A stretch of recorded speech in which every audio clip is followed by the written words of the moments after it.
Welcome back into the Pick and Roll NBA podcast with Jet and Sap. We are presented, as we always are, by Full Press Coverage, which has tons of great stuff for you to check out, besides just this podcast, which should be your priority. But there's other great stuff there, too. And we were treated yesterday, Sap, to a bunch more NBA games. Our zigzag did pretty well, I think. No, your picks did very well, Jet. My My pick, well, zigzag. I knew that was going to happen, Sap. Come Well, on. I'm here to compliment you. You were 2-1 against the spread last night. Zigzag, which it's taken out of my hands. I've dumbed it down to just looking back to the prior game. Whoever covered that particular game will not cover the next one. The night before was 3-0. Last night it was 0-3. That happens in zigzagging. So far in the postseason, 6-5 against the spread. That's 55%. If you continue on that path, that's pretty good. You'll make money doing that. But we'll get to tonight's games and see if zigzag gets hot again.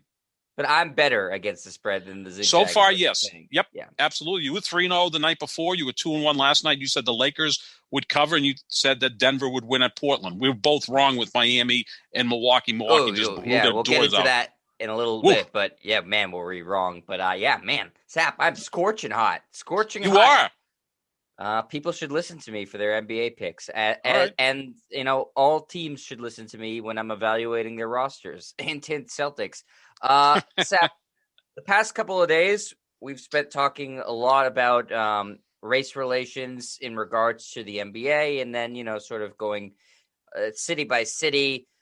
This was all spurred by, obviously, Kyrie Irving's post-game press conference comments talking about that he hopes there's no racism or subtle racism, as he put it, when he comes back to Boston. We initially said, this is Kyrie putting up a shield because he's going to get booed. I still believe that is exactly what happened. And he knows what he's doing in regards to setting up a conversation before it even happens. But then we did see the incidents in New York and Philadelphia with a fan spitting on Trae Young and a fan dumping popcorn on Russell Westbrook's head. And so, it's not a conversation you can run away from. It is alive and well, racism. Unfortunately, that's the world we live in. So obviously, a lot of people around the NBA have been asked about this question, specifically about Boston. People with ties to Boston have. Danny Ainge does his radio hit in the city. I think he does it. Was he do it every week, Sap? Every couple of Every weeks? week, every Thursday with Toucher and Rich on the Sports Hub. And it's really good because those guys aren't afraid to ask tough questions, and Danny generally dances around them. I think yesterday when he was answering these questions, he was on a golf course, which maybe isn't the right look. You're the president of basketball operations. Your team is down 2-0, and you're on the golf course, a day before game 3. Although, what's he supposed to do? I mean, unless he could work a miracle, the Celtics are going to get swept out of this series. But that's never a great look for Danny, who, by the way, I think has done a good job here. Not a great job as the person running basketball operations. But the last 2 years, he does appear to be checked out a bit. And again, I think it coincides with him suffering a second heart attack 2 years ago. Remember, during the postseason, the Milwaukee series, he suffered another episode. And I think since then, he's kind of checked out, which leads me to believe that in the offseason, Wyc Grousbeck's going to have to make some move. Maybe you promote Danny Ainge to the point, kind of like the Denver Broncos did with John Elway, where he's really not running things day to day. It's kind of like a prestige position. And then you get someone who does the grunt work under him, and he's there as kind of the consigliere for advice that you can obviously ignore at some point. Right. But I think Ainge checked out 2 years ago. I really do, and I think you can kind of feel that competitiveness isn't quite there because he's got maybe more things on his mind than if the Celtics are advancing in the playoffs. I think he's more concerned with his health, as he should be.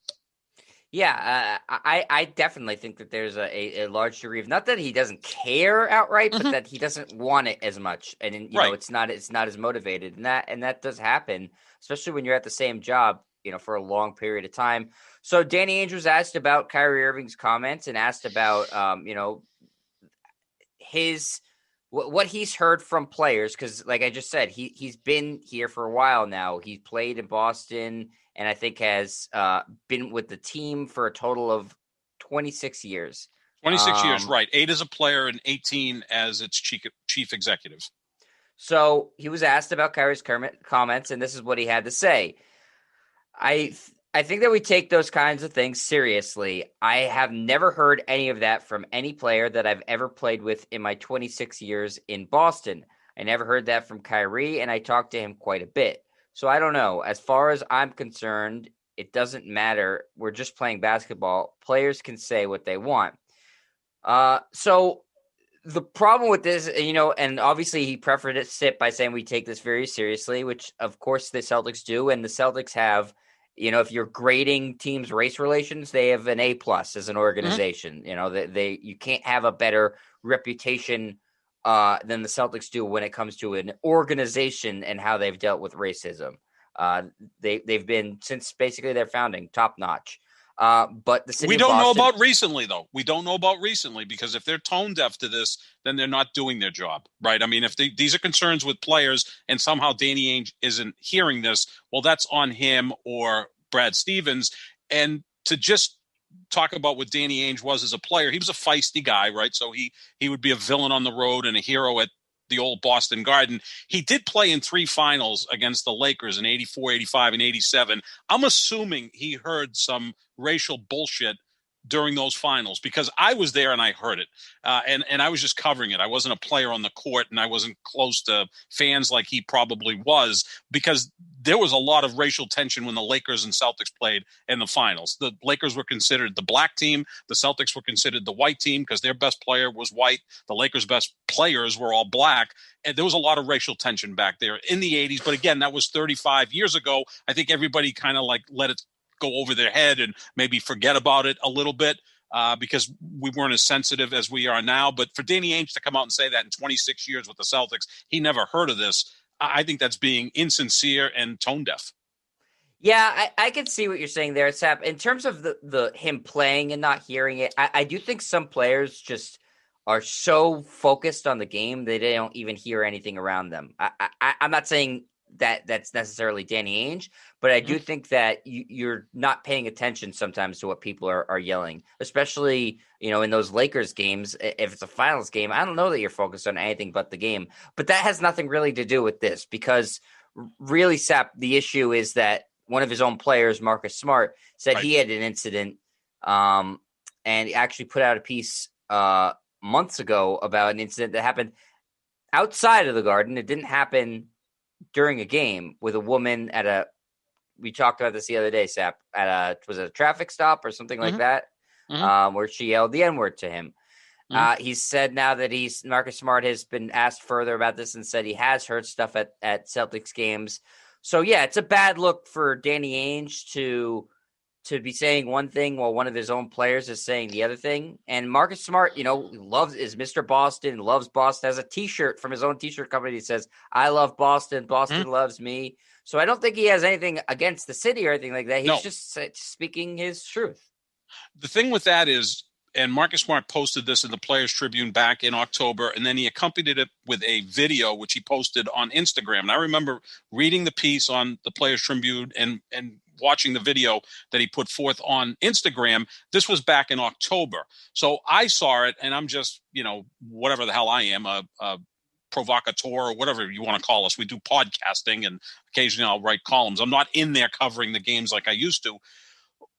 Now, the Celtics have to do their due diligence with this stuff, right? So if this is 2021 now, if you're running a basketball organization or any pro sports team or any major college sports team, you have to have someone within your organization who monitors your players' social media, Instagram, Twitter, Facebook, whatever it may be, and also be aware that one of your players posted something on the Players Tribune.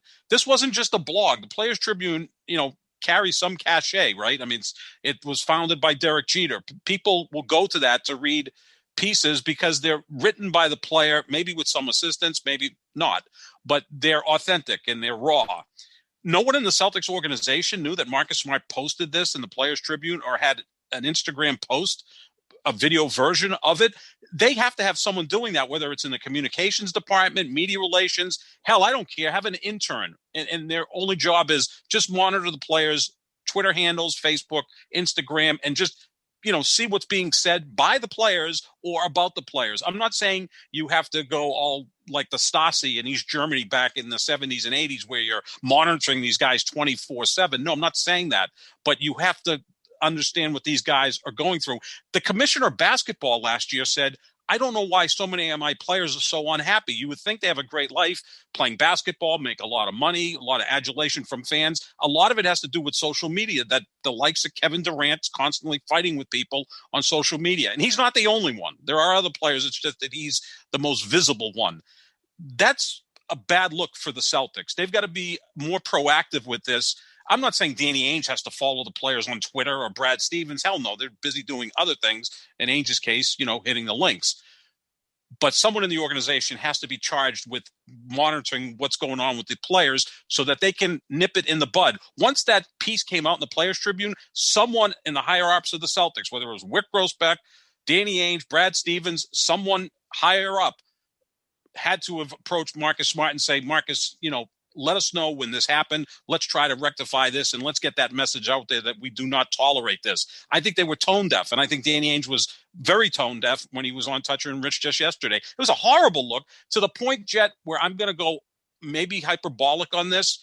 If I'm Wick Grossbeck and they lose the next two games in blowout fashion and Kyrie Irving sticks it in their eye and puts up 42 points, Wick Grossbeck's going to have to sit down, which is a very likely scenario, although the part of Kyrie Irving scoring 42 I won't buy into, because I don't think he's going to really feed off of being booed in Game 3 and then in Game 4 at full capacity.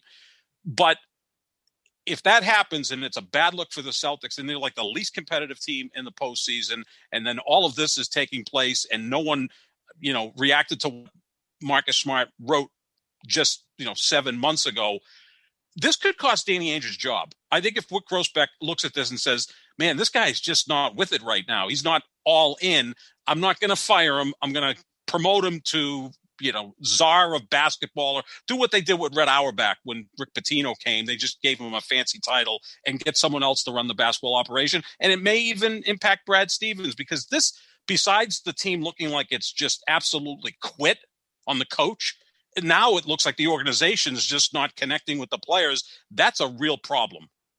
Yeah, I completely get what you're saying, and I agree that it's definitely tone deaf. The only thing I'll push back on is I have no idea what goes on, day to day, and that somebody may have approached Marcus Smart right after it came out and said something to him. Just because Danny Ainge is unaware of this doesn't mean that the entire organization is unaware of this. There's a lot of people that work for the Celtics, and it's not just Danny Ainge. So, I think that there's a strong chance Ainge was just unaware of this, and which is a terrible look. But I don't necessarily know that means Wick Grossbeck was, or that Mike Zarin was, or that, Jeff Twists or Rich Gotham were unaware Brad Stevens. I mean, Brad Stevens kind of dismissed this too on his weekly hit. But yeah, that's Brad true. Stevens was on with Zolak and Bertrand, also on the Sports Hub, and said, I don't really, hear any of these things. I mean, his own player wrote a piece in the Players Tribune and then posted something on Instagram. We all saw it, Jet, and we're not employees of the Boston Celtics, and we reacted to it. And yet here's the organization kind of either denying it or not remembering it, or just brushing it off as, that's just Marcus Smart. He's an emotional guy. Let's just carry on. It's not a very, very good look. And again, you have to have a chain of command where it goes closer to the top than the bottom. I mean, go back 10 years ago with what happened at Penn State, and you got Joe Paterno saying, I knew nothing about what was going on. Well, a guy who's in charge is going to get the credit when things go well, but he's also going to get the blame when things don't go well. Same thing in Foxborough. When things go wrong, it's Bill Belichick's fault and ultimately Robert Kraft's fault. You can't just run away from it and say, I didn't know. It's your job to put people in place that let you know when serious things happen, and this did not happen in the case of Marcus Smart. Yeah, I think they look at it as a situation where, someone like Wick Grossbeck, who owns the team, is like, well, this incident, happened outside the Garden. Like, how can I really control what happens outside the Garden? The best I could do is kick out a fan or ban a fan when it happens, in the arena that, we lease, not own. So, maybe there's some sort of a disconnect there, Sap. But yeah, obviously the big takeaway is that no matter how you slice it, it's a bad look for the organization because they look either willfully ignorant or just ignorant of what's going on. Right. And in either way, that's not good. And I don't think it's going to cost Danny Ainge's job, because I can't see anything getting him fired or demoted, or even if you want to call it a fake promotion. I think for Wyc Grousbeck, it would be like doing that to his father. So I think he's too close with Danny Ainge to do anything other than, unless Danny Ainge is willing to take a step back and take a step down, then it's not going to happen, which is unfortunate, because he's shown no signs of being able to turn this thing around. And this obviously is a bad look. So this is a lot of things coupled. I think it's a really dark time for the Celtics, Sap. I don't know how they're going to recruit free agents. I don't know how they're going to get out of this mess that they're in right now, roster wise, with Danny Ainge at the helm. They have a white head coach, which is, that's most of the league, but still, it's with this situation, it doesn't look great, and a white GM. It's just they need to make culture changes, and maybe culture changes is getting younger and more diverse, with their coaching staff, with their front office, whatever. It's just I'm honestly, Seth, I'm like depressed about the whole situation, because it's my favorite team. It's a team that I've grown up loving, and I can't remember a more bleak outlook for the team. Yeah, I mean, look, the first year of the Bridgies, they made it into the playoffs, and they got swept by LeBron James and the Cleveland Cavaliers. But you felt good about that year. They lost by an average of 10 points per game against a team that ultimately went to the NBA Finals. At that point, they had Kyrie Irving playing with LeBron James, and that was also a series that Kevin Love got hurt, ended up separating his shoulder and missing the rest of the postseason. But after that series, even though you got swept, you're like, that was pretty cool. Give them credit. They're well coached. They're intense. They're competitive. This feels worse than 2 years ago, when at least that team won one series, right? They beat Philadelphia in the first round, and then ultimately lost to the Milwaukee Bucks in 5 games. Indiana, and then was it? They beat Indiana. You're right. Indiana. It was Philadelphia the year before and the year after. They swept Indiana and won game 1 against Milwaukee, and you're like, okay, we're off to a good start against Milwaukee, and then the Bucks blew them out the next 4 games, and Kyrie kind of, pooped on your parade, and he decided to move on, and Al Horford decided to move on, and everything just kind of splintered from that point going forward. So this is, a downtime, because the team doesn't look competitive, doesn't look like they're bought in, doesn't look like they even care to play defense. Look, you can be beaten by the Brooklyn Nets, which is not going to surprise any of us, but at least make Brooklyn work a little bit, and that hasn't been the case in this series, other than parts of game 1 where Brooklyn looked disinterested. Once Brooklyn got interested, it was lights out. So, yeah, this is a downtime. And then, all of those great draft picks they had are now gone, so they can't hope for a top 5 pick, which they were able to get in the Garnett trade to Brooklyn, and then yielded them Jason Tatum and Jaylen Brown. Great. They're not going to be able to do that.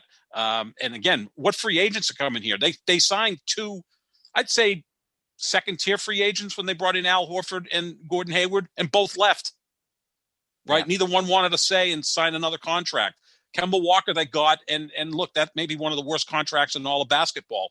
So you probably couldn't even give him away in the offseason. It's terrible. It's roster mismanagement by Danny Ainge, and this thing is just more to pile on. That I think if Wyc Grousbeck is going to be proactive, and I'm not saying panic, but proactive, maybe you promote Danny Ainge. You still pay him handsomely, and he's kind of like, like Red Auerbach was when Rick Pitino came here in the late 90s. But get someone on the job who can do the due diligence, who's going to work the phones and create relationships with other executives. And it can't be Mike Zarens, and it can't be Austin Ainge, because then that feels incestuous to me. Look, we both want Masai Ujiri here, right? I mean, he, to me, is the best executive in the NBA. To win a title in Toronto is pretty awesome, right? I mean, like, no one ever expected the Raptors to win an NBA championship. The only thing is, I don't think Masai Ujiri's coming here with Danny Ainge still involved. Masai Ujiri would be the guy. If you can go out and get him, go do it and let Ainge retire peacefully. It's going to cost you a lot of money to get Masai Ujiri. He'll be one of the highest paid executives in all of sports, but I think he's worth it. He can change the culture here. And then you bring in a coach that maybe relates to players better than Brad Stevens, who, doesn't seem to connect right now with his 2-star players. It's a mess, and it doesn't seem like ownership is it cares enough to fit. Mhm. Like I said, Sap, it's bleak. It's really bleak, and it's unfortunate. Look, to me, the most stark thing is all the teams that have passed you by. This team Yeah. you're playing right now that's passed you by. Philadelphia has passed you by. Obviously, the Lakers have, well since passed you by. They won a championship last year. All these teams that you were, laughing at just a couple of years ago. People Celtics fan are laughing out. Ben Simmons can't shoot. We beat the Sixers every time that we play them. Well, they've passed you by. The Nets, you buried that franchise. Nope, they've passed you by. The Bucks, a couple of years ago with the Isaiah Thomas team, you beat them. You're thinking, Giannis can't get anything done. Well, they've passed you. They've more than since passed you by. It's just How all about these Atlanta teams. and New York, two teams Yeah, that we laughed Atlanta at for and a New York, decade? Sep. Yeah, Atlanta Completely. has Trae Young. That's a great foundation piece, and they've got their coach in place, provided they give him an extension, which I think they should give Nate McMillan. I think he's in contention for Coach of the Year, although he wasn't a finalist, which kind of surprised me. But there's a lot of guys that are deserving of being a finalist for that award. And the Knicks, they're building something there. I don't know how long it's going to last because I don't think Tom Thibodeau is a guy who's going to stay in a place for a long time. I think he just wears on people. It's kind of the Buck Showalter of the NBA. Like he shows up and gets the most out of what he has, but then after a few years, players start to tune him out. I think Yeah, that at could some be the point their case in New owner York. will fuck it He'll up. screw it up too. Yeah, Right. But you've only won one more championship than the Knicks. In the last 35 years. So let's not shit on all these franchises that are poorly run. But yeah, something's going to have to be done. And you just get the feeling that you got game 3 tonight, game 4 on Sunday.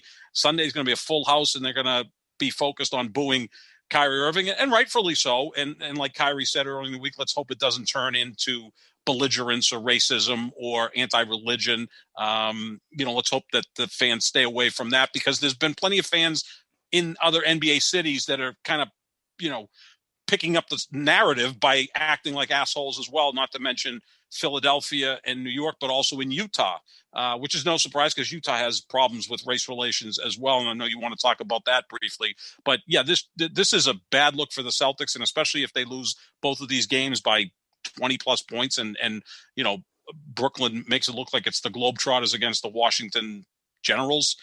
That is going to be a bad look, because these games are high profile games. These are like standalone games that we're seeing. I believe ABC has tonight's game, and Sunday it's in a prime spot. So because you got two major markets, a historic franchise, and a team everybody wants to watch in Brooklyn. So this could be very embarrassing for the Celtics. I would just give Kyrie the cold shoulder, the silent treatment. But that's me. But that's not going to happen. Listen, fans have been waiting to boo him for a while, and I think they should boo him. But he's already changed the narrative to, if they're booing him, it's racist. Which there may be some fans who are booing him because they're racist. I think 99% of them are booing him because he the way he left, and he's buried this team, Sep. This has all started with him. He has buried them, and he should be public enemy number one between the way he left and screwing up the whole Danny Ainge vision of him and AD. And that's shame on Danny Ainge for only having one plan there.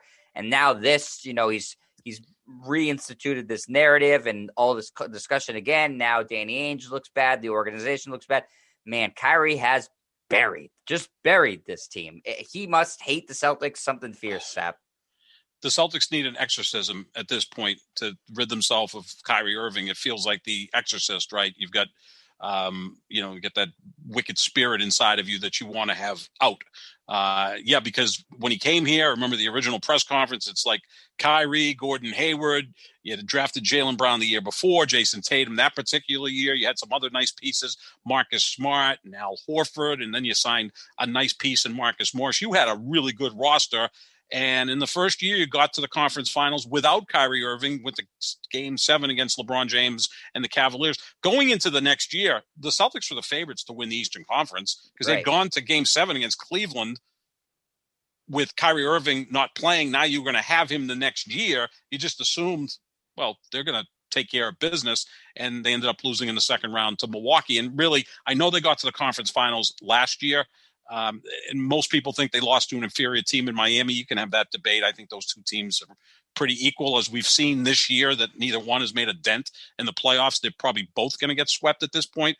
But, you had an opportunity maybe to get to the finals. It seems to be more of an anomaly than a norm. And this year, look, 7 seed. This is what happens with 7 seeds generally in the NBA playoffs, unless you're the Los Angeles Lakers, who are still the favorites in their conference, despite being a 7 seed. But the Celtics look like a team that shouldn't even made the playoffs. I mean, we kind of talked about that in the play-in game, like just lose to Washington and then lose to whoever else. It would have been Indiana in that case, and get into the lottery and you get the 14th pick, which you screw up anyway with, Romeo Langford, and we'll see about Aaron Nesmith, how he turns out going forward. But it's not a good spot to be in. And if they just roll back with, Ainge and Stevens and the same coaching staff and make minimal moves to the roster, then if I'm a Celtics fan, I go, what the hell's the point here? I'm not going to get invested, because they're not invested. Look at the ratings, Jet. The TV ratings. The Celtics this year are in this postseason averaging a 2.7 in their playoff games. The Bruins, meanwhile, averaging a 4.2. And the Bruins have a legitimate chance to win a Stanley Cup. But the Bruins right now are more popular than the Celtics by a pretty marginal size in terms of TV ratings and excitement in the city, because they do have a chance to win a championship. I think that has a lot to do with it. But the Celtics have not been a good product really since the first 2 weeks of the season. No, and it doesn't seem to bother Wick Grousbeck or Danny Ainge, as far as I could tell. I think Brad Stevens, it bothers him, but I think he's part of the problem. So right. Yeah, it's a different reaction than what you'll see in LA with Steve Ballmer, who, may fire the coach for a second straight year, may decide to trade Paul George, may get rid of Jerry West. I mean, he's going to overreact, Steve Ballmer. The Celtics probably will underreact, even if that's a word. You know what I'm saying? They'll probably just sit back and say, that's what's going to happen. They're going to say, with COVID and Jaylen Brown, and you could have had Jaylen Brown and 3 other stars. You're not beating Brooklyn. I mean, the rosters are obviously there's a gap between the 2 rosters, so they need a lot of work to do. They're the 7th or 8th team in the Eastern Conference right now. Atlanta and the Knicks are better. We're seeing that in the postseason. At least they're out there playing defense and busting their ass, and they look like they're into it. The Celtics look like, when is this ending? Like Jason Tatum may have tea time for Monday because Game 4 is Sunday, and they're going to get swept.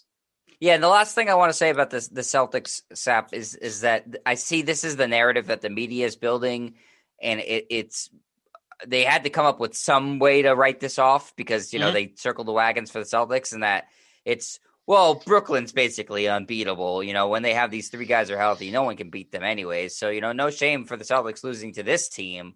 It's like, no, they wouldn't have. That's not an excuse that there's a really good team. You're getting your asses kicked by them. You be that really good team, not, Brooklyn's great. No one's beating them. That's not something that should make you feel good about where the Celtics are. But that's the narrative that the media is writing. Yeah, this Brooklyn team was pretty much unbeatable. Well, whatever. It is what it is. We lost to an unbeatable team. Beat the unbeatable team. Or your best player, Jason Tatum, at least take the challenge of Kevin Durant. You're not as good as Kevin Durant. You're never going to be as good as Kevin Durant, but at least, try to guard him, try to score on him. I mean, those matchups have been one-sided to the point where Durant's, I think, probably laughing at Jason Tatum at this point. And Tatum still has room to grow. I get that. But you know what? He's in his 4th year. This is his 4th straight year in the postseason. Accept the challenge. Show a higher compete level. That's the thing about the Celtics. They haven't even competed in most of this series. No, at all. And Sap, we'll briefly allude to it. The other day, there was an incident in Utah. This seems to happen, a good amount in Utah. It's not surprising. It's probably the whitest NBA city going. Yeah, I checked the numbers. 2% of the population in Salt Lake City is black. So that's by far the lowest of any NBA city. Not even close to whoever's the closest. And it was an incident with Ja Morant's family, who was in attendance for the game. Some racial talk, some inappropriate language. And the fans, rightly so, were kicked out and banned from Jazz games. And the same day, actually, remember there was an incident with Russell Westbrook a few years ago with Jazz fans, and they were banned and kicked out, and they actually countersued the Jazz for $100 million, which is ridiculous, and saying, you've caused us emotional distress and blah, blah, blah, blah, blah. And that got thrown out by a judge, rightfully so, because it was, what's the word for frivolous lawsuit? Frivolous. Frivolous. Completely frivolous. By definition, they should put that one in the legal textbooks. That's a definition of a frivolous lawsuit. Make them pay for court charges. That's a way to get rid of frivolous lawsuits. That's a good point, Sap. Yeah. And so this continues to happen, and it's gonna. I don't know what the NBA could do about it other than what they're doing, which is if it happens, catch the people, shame the people, kick the people out, ban them. Period. I don't know what else they can really do. No, it's not like, with COVID, you have to bring your vaccination card, because that's what they're talking about for Game 5 in New York, that 10% of the people that were at Madison Square Garden in Games 1 and 2 were not vaccinated. They want to see proof of vaccination for Game 5 between the Knicks and the Hawks. So you can bring in a card and say, I'm vaccinated, Yeah, that'll so go I'm over safe well. to be here.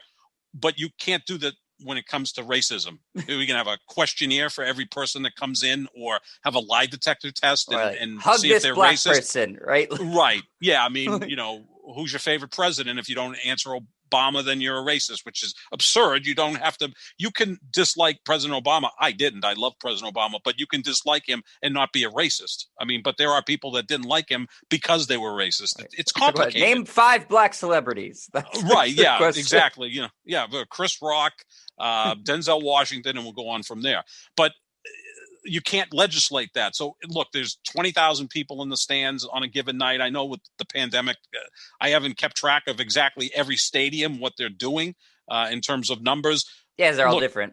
All different numbers. I mean, Sunday night at TD Garden, there's going to be 18,000 people there. I'm assuming some of them are racist, but are they going to push forth that narrative vocally at the players? That's what you have to see happen. I also researched one thing about Salt Lake City. I just wanted to make sure, and I wasn't trying to be flip or funny or whatever. They do serve alcohol at Utah Jazz games through the third quarter. So just like any other NBA arena, fans can get shit-faced. And that happens, which is kind of a truth serum for people. All of a sudden, true, but they're also empowered. A lot of them are Mormon, and Mormons typically don't imbibe.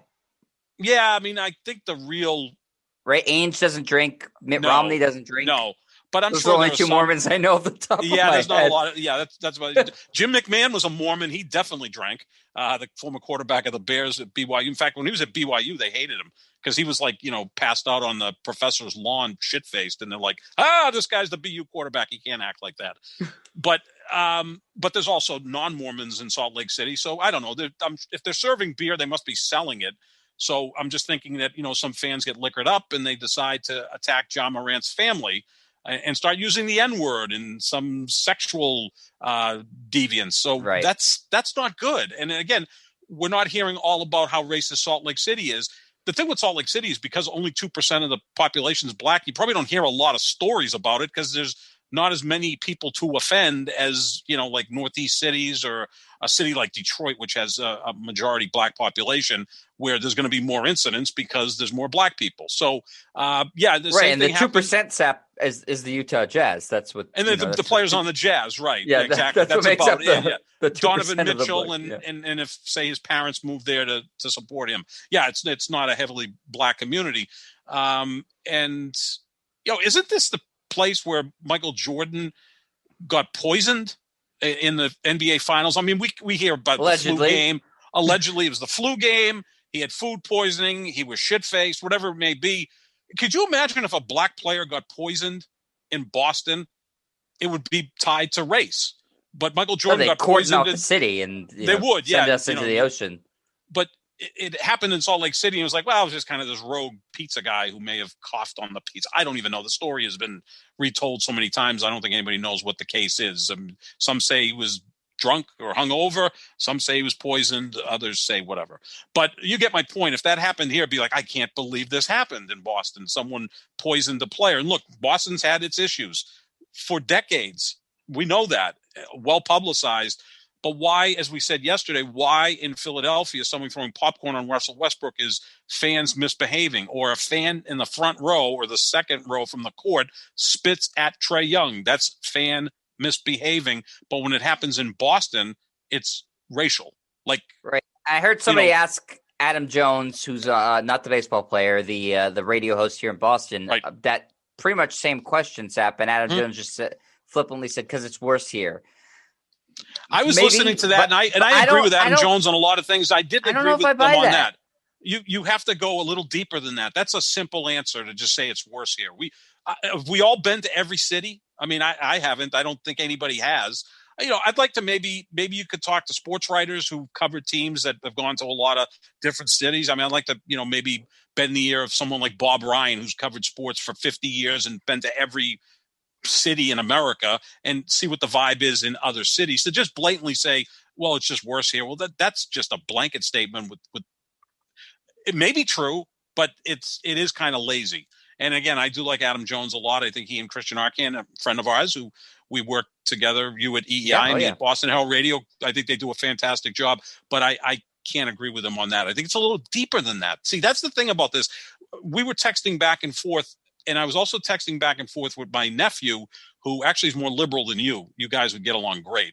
But he, obviously in this endeavor is going to pretty much believe Kyrie Irving, kind of support him, and actually we're going out to breakfast on Sunday, and I don't want to go back and forth on texting. It's too complicated. That's what I told him. It's very complicated. I said, we'll talk about this Sunday. You can't text back and forth, right. a debate. Well, it's the same saying, Sep, it's worse here is the same as saying the people go, it's better here. It's not one way or the other. You can't just say, well, we're a liberal city, so it's not bad here. Or, nah, it's worse in Boston. Like you said, Sep, it's more nuanced. It's more complicated than that. Yeah. It very well may be worse. It very well may be better. I don't think there's a definitive way to say that one way or the other. Yeah, I mean, there is subtle racism, but that happens everywhere. And I think, look, if it was anyone but Kyrie Irving that said what he said the other night, this would be even a deeper conversation. Because it's Kyrie Irving, sometimes you shoot the messenger. And I think what he had to say, some of those things were accurate. Subtle racism, that's a difficult one, to the point where everyone has to be politically correct. Like, there's a certain way that you talk to black people that you kind of leave certain words out, right? Like, if you're talking to a black person, a black man, you never use the term boy. You just don't. Yeah, right? And that's what happened in Utah. And that's what happens. That's what happens with people. And maybe they're racist, maybe they're ignorant, and sometimes those two things are the same thing, or maybe they're just tone deaf. And a lot of this can be generational. You just don't use certain words. Or even I have black friends, I don't refer to them as brother. Right. And, or I'll say that. I think generational is a good point, though, Sap. Too. It is generational, and I'm older, so I'm trying to learn. I learn a lot from people like you, or my nephew, or my man Chris Villani, and younger guys. I like to pick their brain and see what now is more acceptable than was, say, maybe when I was your age, and we're like 28 years apart. But the whole point of that is you don't use certain terms, and you got to be careful with that. But also, you almost can end a conversation to the point where if you can't have a conversation with someone if you're thinking too much. Like, intent I'm always say needs to be the most important thing, though. Exactly. Seth. Yeah. Always needs to be the most important thing. We end every podcast with, all right, Jed, have a great day. Talk to you later. Thanks, brother. Like, okay. Right. But if I'm doing that with a black man, I'm probably not going to say that, so, and I want to be sensitive to that. But there's no blatant malpractice or whatever the word is. I can't think of. I know if exactly I did what you're that, saying. say if we have Mike Molino on, who's a man of color, and I don't think Mike would be offended if I said that to him, but I want to be cognizant of that. So, but now, does that make me less comfortable talking? That's where you have to kind of work a couple of sides of the aisle, and that becomes difficult to the point. Look, there's a great episode of Seinfeld where Jerry had to be politically correct because he was dating a Native American girl, and there were certain words like reservation or whatever that he couldn't use. He just had to be careful. And then she wanted to give the tickets back. He says, "Well, you can't be I was going to say Indian giver." He couldn't use that, to the point where they couldn't have a conversation. And comedians talk about this a lot, that the cancel culture and political correctness is kind of made this difficult. And this goes back to Kyrie. If you're in that arena the next, 2 of the next 3 nights, and you boo him, that doesn't make you a racist. You're just a Celtic fan that was turned off because he screwed you at the end. So that just, let's not connect too many dots there, because again, as I told you, it's complicated. And we've spent 3 podcasts on this in the middle of the NBA playoffs. And I enjoy these conversations because I think you get to learn a lot, and maybe learn a lot about yourself as well. Yeah, and like I said, Sap, intent is always the overriding most important part. If your intent is to not offend and you say something that's offensive, then it's a mistake. That doesn't make you racist. If your intent is to say even if you're not using necessarily bad language, but if your intent is to, be offensive or racist to somebody, then that's the most important part. Intent is always the most important part. Exactly. And then the other stuff is important too. But I think if somebody's willing to learn and adapt, even if they say the wrong thing, if their intent is there to say the right thing, that's the most important thing. And exactly.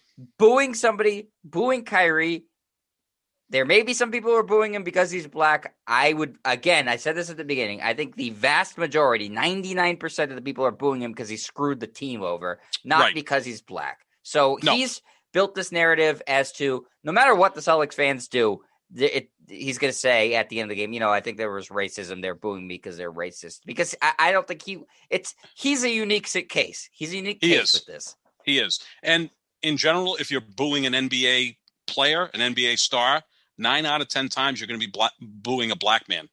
So, we have the point now where you can't boo a black player because he's black. You can only boo white players, which, in the 80s, the biggest villain coming to Boston Garden was probably Bill Laimbeer.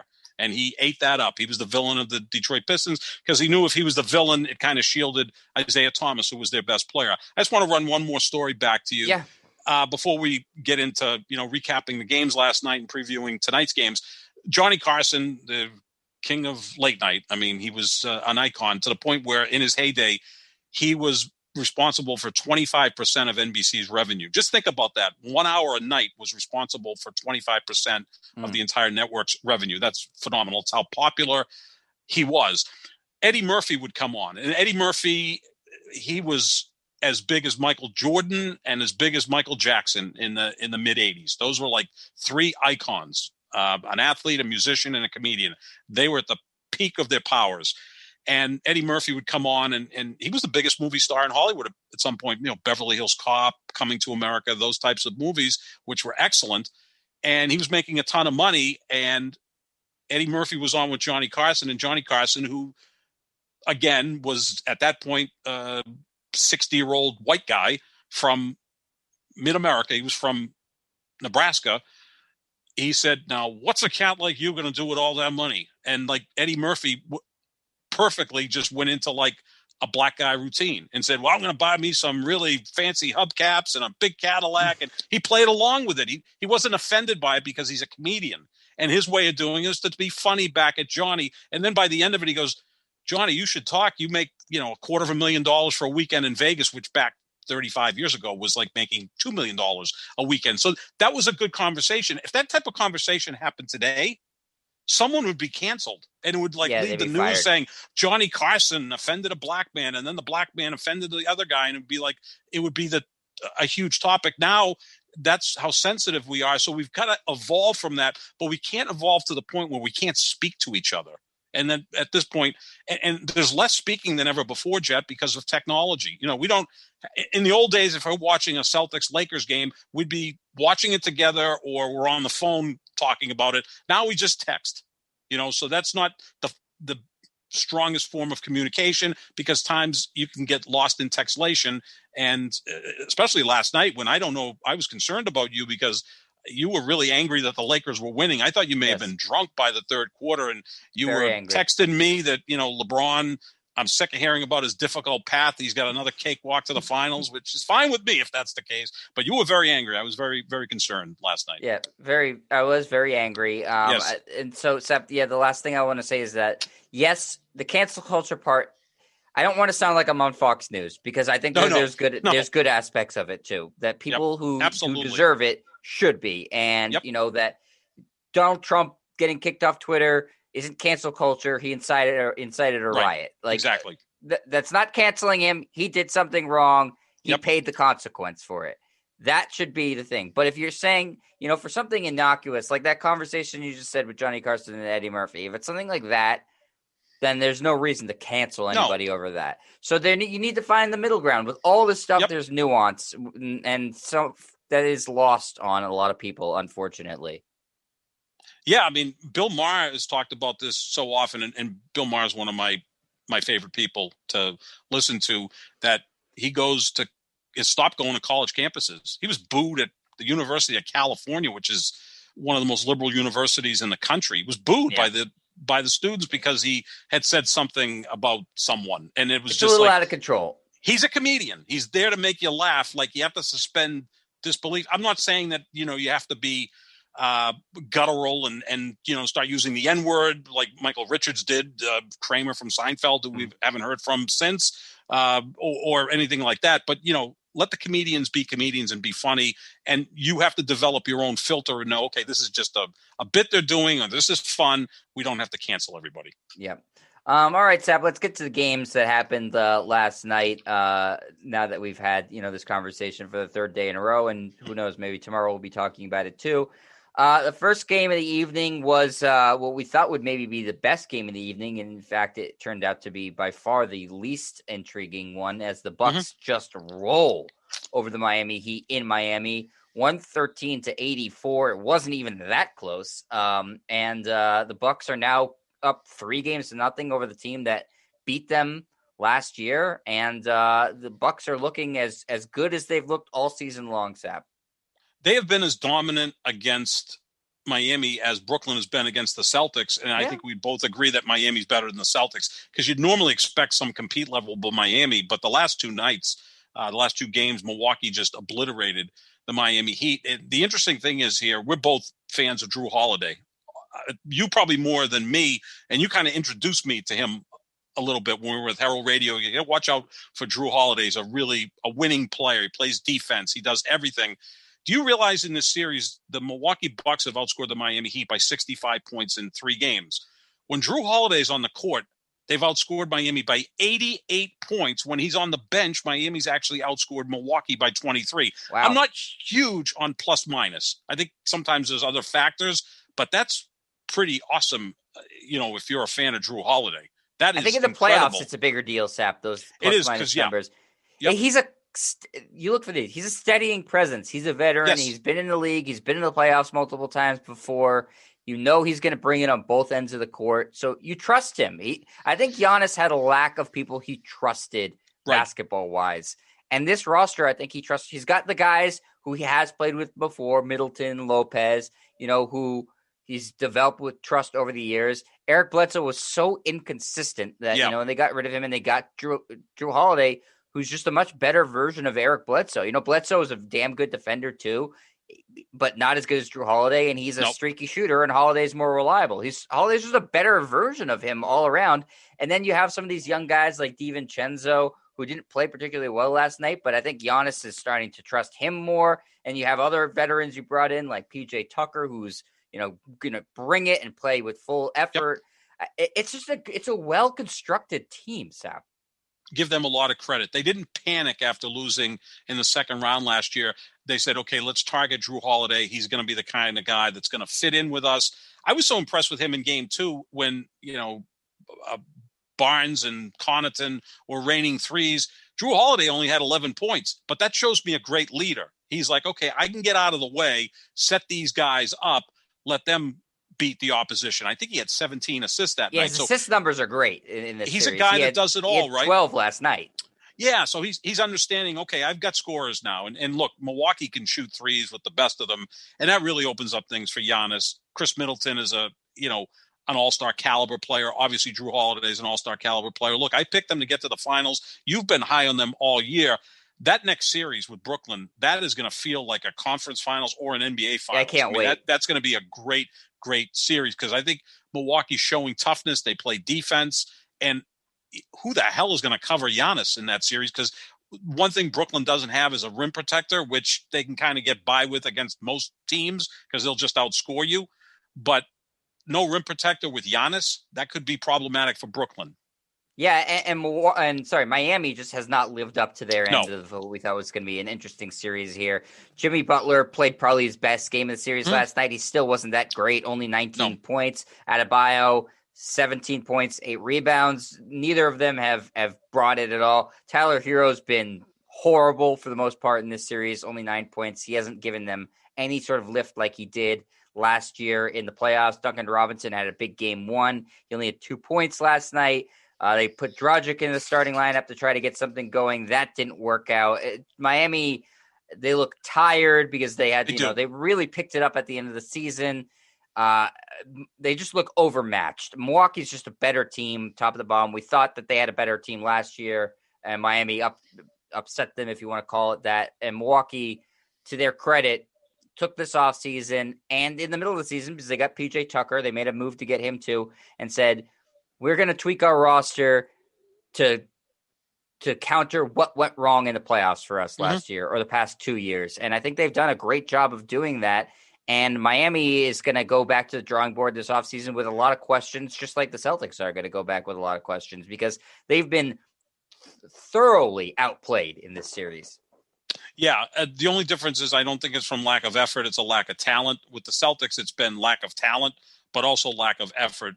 Again, maybe because Brooklyn, when they're clicking on all cylinders, good luck against them. I mean, they could put up 150 if they so choose. They scored 40 points in the first quarter the other night against the Celtics. I think they had 25 points in the first 6 minutes. I'm like, they're on pace for over 200 points. And they could keep that pace up if they decided to. You just don't need to in the postseason because you've got another game in a day or two. So that's going to be a fabulous series. And again, I've said before, if the Lakers don't win the championship, because I got to see my guy get his 5th championship in LeBron, then my argument gets stronger that he's greater than Michael Jordan. I've already made that declaration, but most people push back against that. But if the Lakers don't win it, the team I'm rooting for is Milwaukee. I don't want to see Brooklyn win it because then Durant would have a 3rd championship and they'll say he's better than LeBron. Philadelphia would be an interesting story, but there's always that rivalry, Boston, Philadelphia. And certainly the Clippers, they look like they're as disinterested as the Celtics in going down 2-0 at home. At home, yeah, which is pathetic. Against the Dallas Mavericks. Pathetic. Yeah, that's a team that needs a full lobotomy. But here's the problem I have with Miami. The last note I'm going to give on them. They need a true scorer to join their team. They can't score. I mean, and Milwaukee can put the clamps on you defensively. I think they're the best defensive roster in basketball. Right there. And pair that with a team that can't really score. They don't have a lot of guys who can create their own shot. And that's why you end up with 84 points in a 2021 NBA game, is because Milwaukee's good defensively and you can't score. Not a good combination. No, Duncan and Hero can shoot from the outside. Dragic can, work his kind of magic because he's kind of a crafty player.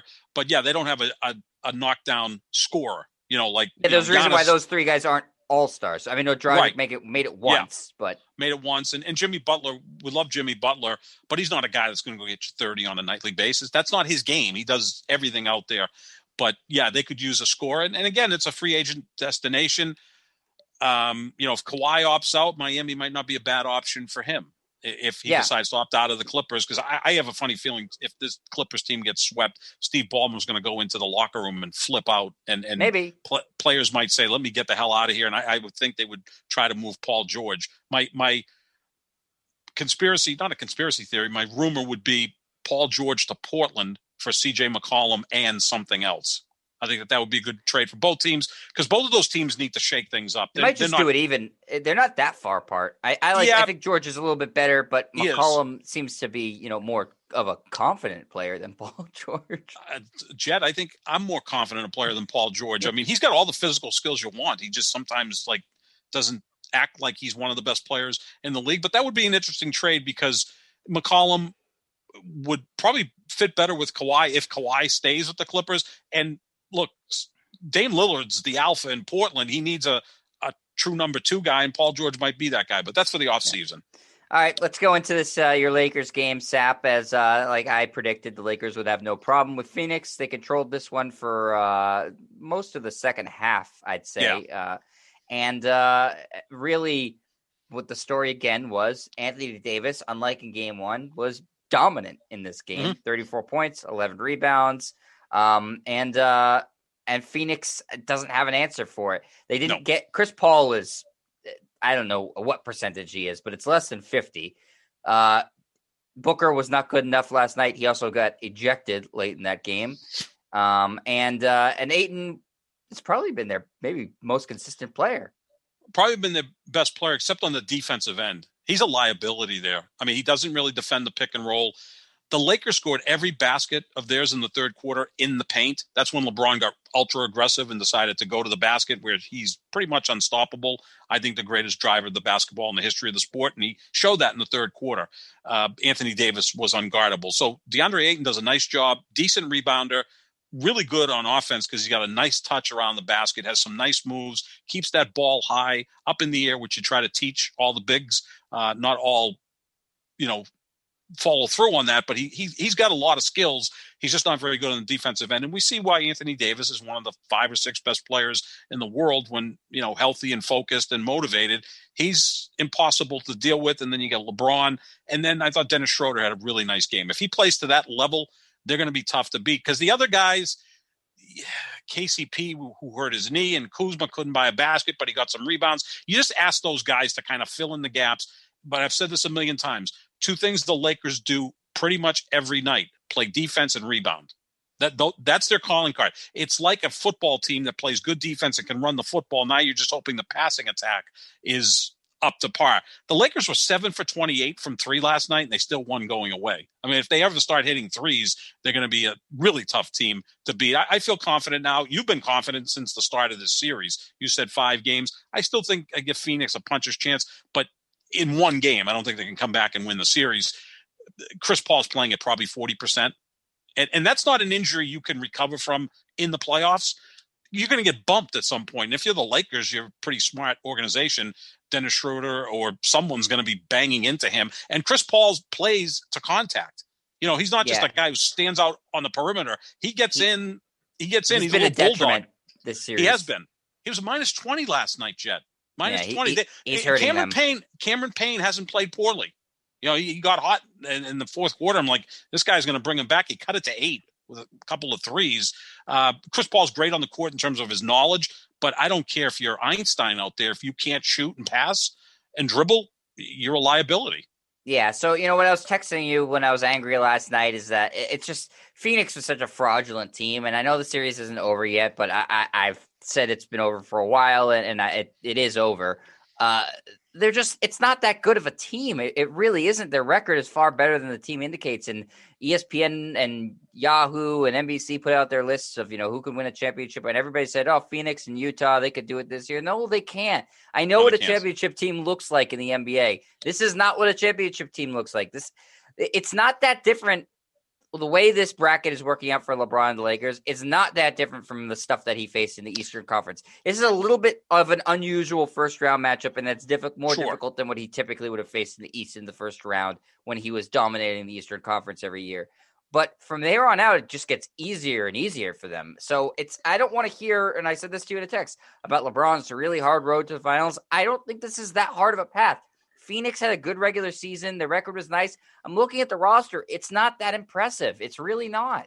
Well, it's not because Chris Paul's hurt. I think if he was healthy, the Lakers would probably still be up 2-1. They are better. They're bigger. I said 5 games before he was hurt, Sap. Right. And I said 6 because I do respect Chris Paul. And I may have overrated Devin Booker after game 1. I do have a tendency of doing that. I was comparing him to a poor man's Kobe when he's just not that. There's I don't know if there's anyone in the league that's a poor man's Kobe, has that type of killer mentality with that skill set. But he's a nice player. Only 19 last night. I mean, that's not going to get it done. And he got frustrated at the end. He's pushing Schroeder. He gets ejected. Then they throw Jay Crowder out, who's getting into a pissing contest with LeBron. I don't know why LeBron got into the pissing contest with Jay Crowder. I thought it got kind of foolish at some point. He did make one nice move for a basket. There were a couple other times where I think he hurt the team. And I'm talking about LeBron. And the one thing about LeBron, by far my favorite player ever, love him to death. I will criticize him when necessary. I thought at times he got selfish in the fourth quarter, which I like to see him get selfish because I think that's, maybe his only weakness is he's too much of a team player, but they had a big lead. I think he could have just eased into a victory rather than turning it into that pissing contest with Jay Crowder. And Phoenix actually kind of got motivated and got back to 8. Not that they were ever really seriously in the game, but in the NBA, couple threes, and all of a sudden now you've got a 1-possession game. But overall, the Lakers are just big, aren't they? I mean, that's why the first game was so weird when they got out rebounded. Last night they won 52 to 35 on the board. They're not going to get out rebounded. Who's going to out rebound them in a series? I mean, it could happen in one game. I don't know how it happened in game 1. No, I don't. That was just they were asleep. Anthony Davis was asleep. LeBron, as he does in game one of a series that he feels confident they're going to win, kind of feels the team out. But that team is huge. I mean, Drummond, he's a flawed player, but the guy can rebound. I think he's in the way a lot, but Anthony Davis is more comfortable playing at the 4 than the 5. And one thing the Lakers did last night, you could put out a big lineup but not play big and still fire up too many threes. The Lakers last night went big with Drummond, Davis, and LeBron up front, and then they played big. The Lakers, I think, are at their best when LeBron's driving the basketball, because then he's going to score at will, get into some sort of rhythm that can carry over to his perimeter game, but also open up things for the other shooters of the Lakers who, quite frankly, haven't shot well in this series. If the Lakers can hit 38% of their three-pointers, they're going to be tough to beat, not just in the Western Conference, but in the finals as well. Yeah. So the wheels are falling off in Miami. The wheels are falling off in Phoenix. Lakers are looking strong. Obviously, the Bucks look like they're maybe headed towards sweeping the Heat.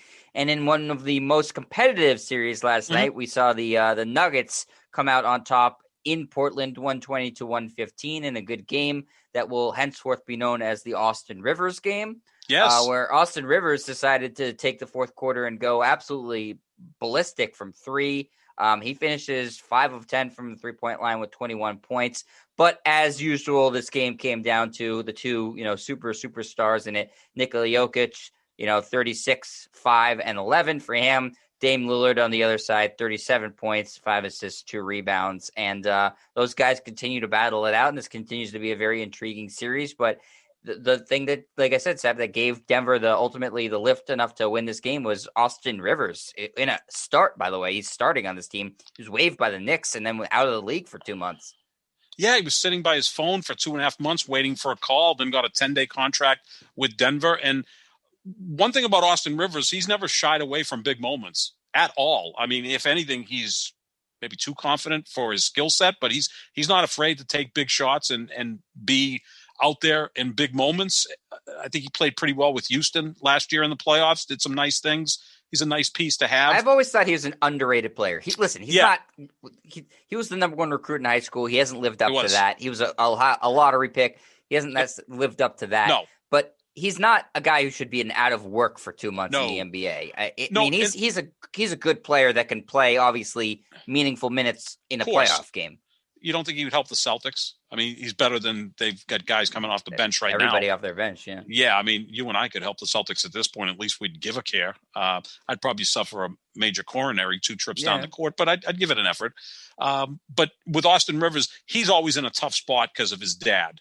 Yeah. So when he played with his dad, it was nepotism. Because he's in the league, it's nepotism. No, he's an NBA player, and we saw that last night. And good for him. I kind of always root for him. He seems like a good kid. And this series, I think, is going 6 or 7 because, again, I don't think Denver's quite good enough to blow out Portland. I don't think Portland's quite good enough to blow out Denver. It comes down, Dame Lillard's going to have to win games on his own. I think that at this point that Nikola Jokic has a little better supporting cast than Dame. Wouldn't it be cool if these two teams merged, though? Imagine a team with Dame Lillard and Nikola Jokic and then all those other parts they have. That'd be a Western Conference contender. The Lakers would still beat it.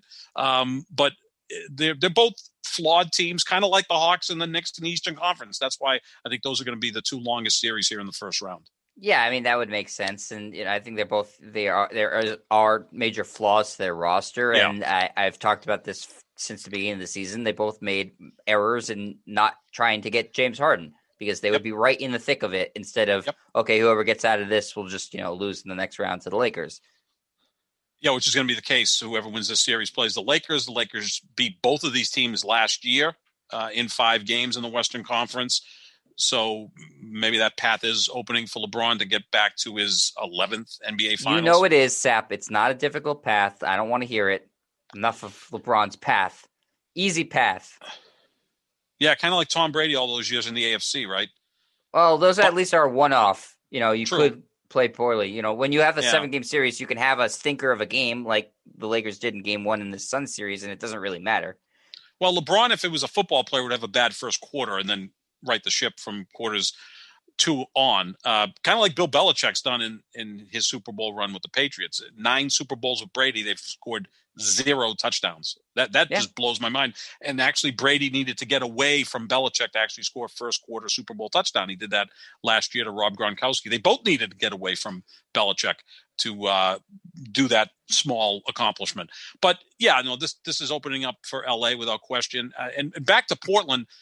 Yeah, that's a great basketball city. I mean, you went to school out there. It's got a great fan base. They've got a superstar that they love in that city in Dame Lillard, who appears to love playing there. Like, I don't see Dame Lillard anytime soon being the guy who goes to management and say, "You got to get rid of me. I can't take this anymore." There. They got 2 more years of this. 2 more. Yeah, that's when he's why at his prime.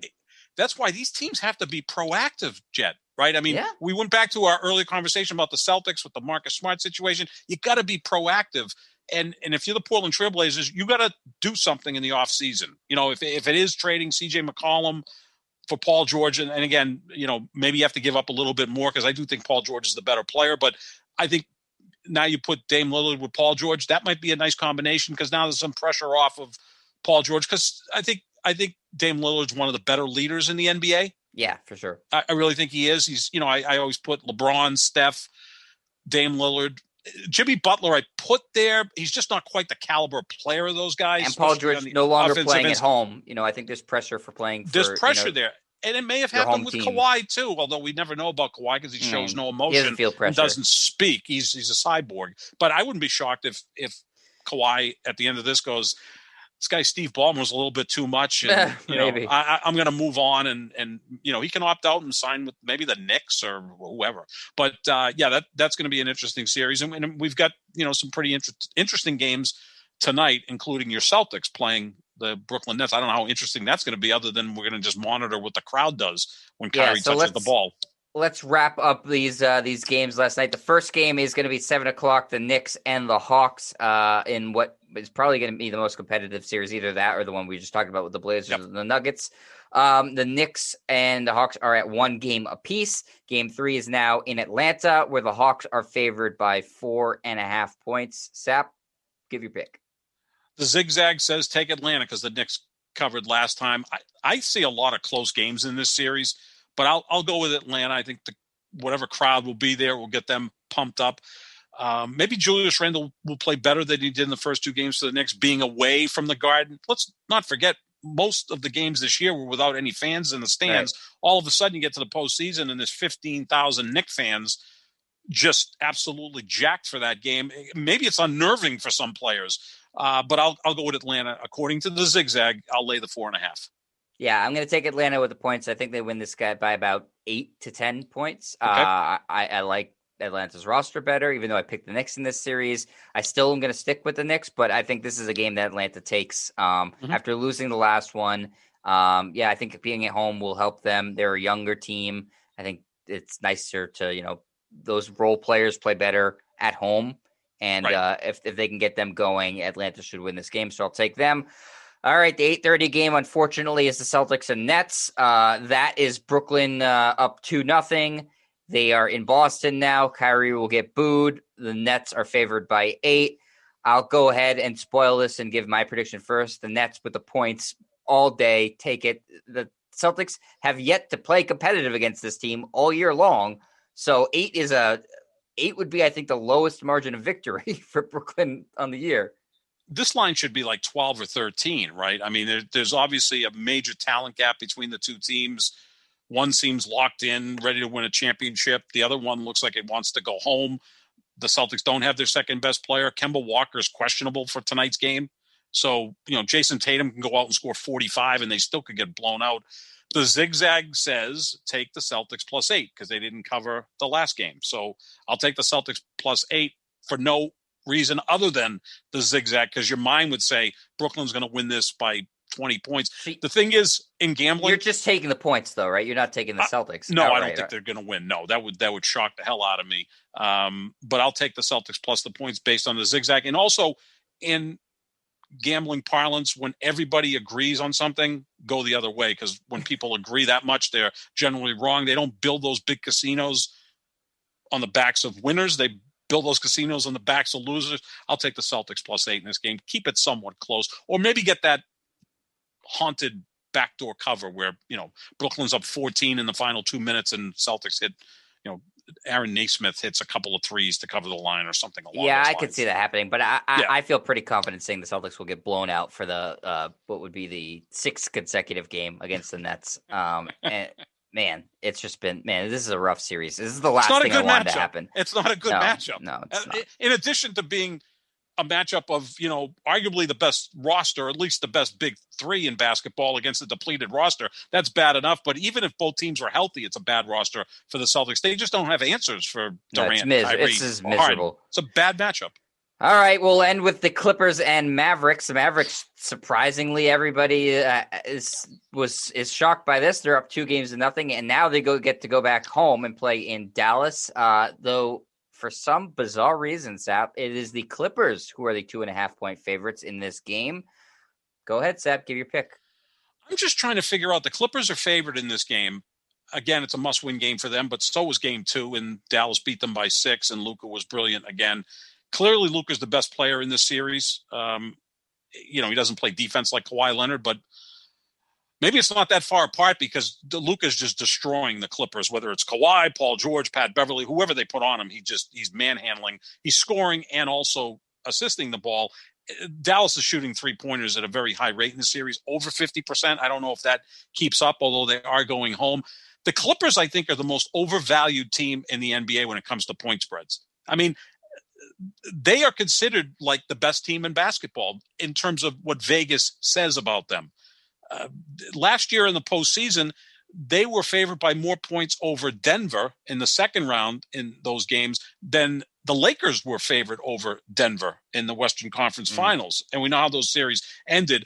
Again, based on the zigzag, I got to take the Clippers and lay the 2.5 points. Although it doesn't seem to make any sense. I'll be rooting for Dallas because I want to get the Clippers out of the playoffs because they are the one team out west. As poorly as they've played in the postseason the last 2 years, they still concern me a little bit that they could possibly beat the Lakers. Although the more I watch, I do agree with you. The Lakers are going to be in the finals.